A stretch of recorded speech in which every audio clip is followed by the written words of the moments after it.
morning, students. Today we are discussing first chapter of civics, power sharing. This chapter actually divided into three parts. Two stories are there. First, Belgium. Second, Sri Lanka, and later on kinds of power sharing. Now the story started with Belgium.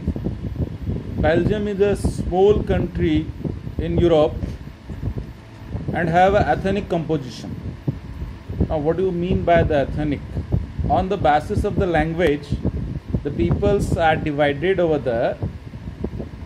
There the percentage of the population is divided 59% Dutch speakers, 40% French speakers, 1% German speakers.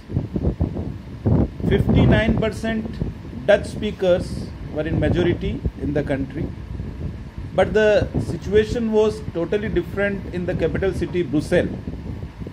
In Brussels, 80% French speaking people and 20% Dutch speaking people.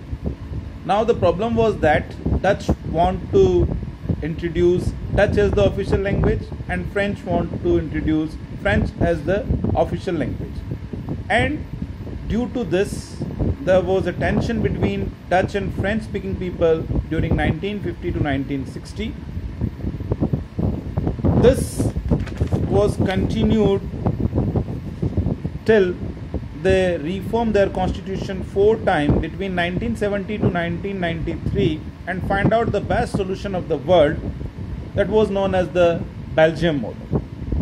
Constitution describes that the number of Dutch speaking people minister and French speaking people ministers shall be equal at the central government.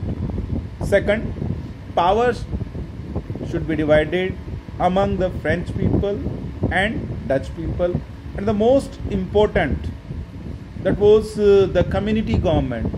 Apart from the central and state government, there was a third level of the government that was recognized as the community government, and it do the work for the Dutch, French and German speaking. That was the positive outcome of power sharing. Now we are shifted towards the next story, that is the story of Sri Lanka.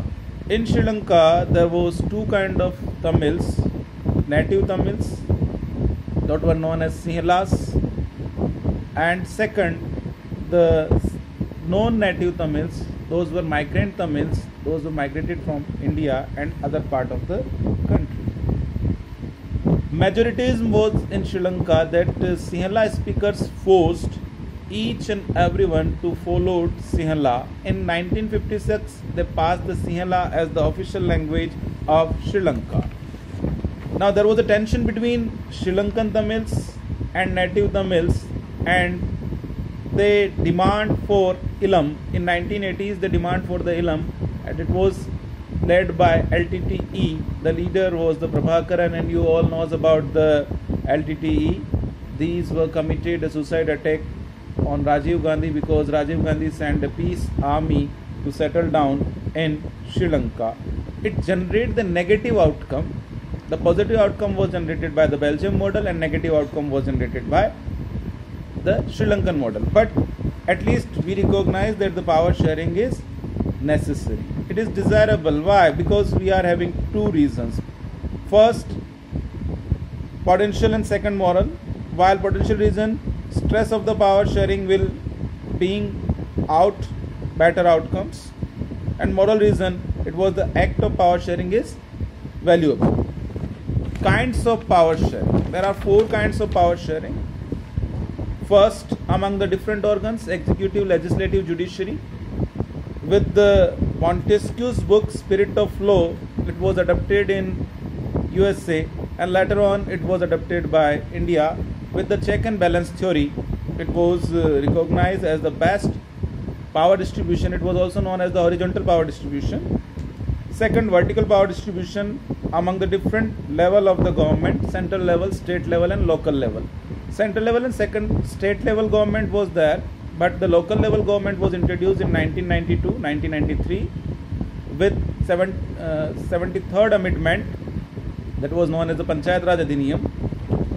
Then third part is power shared among the different groups. Community government in the Belgium, it is an example of different power sharing of the group. Then last, power sharing among the pressure groups or the political parties or movement group, Narmada Bachao Andolan, lawyers, business persons, everyone. So these kind of power sharings are there and it is very important for us. Thank you so much.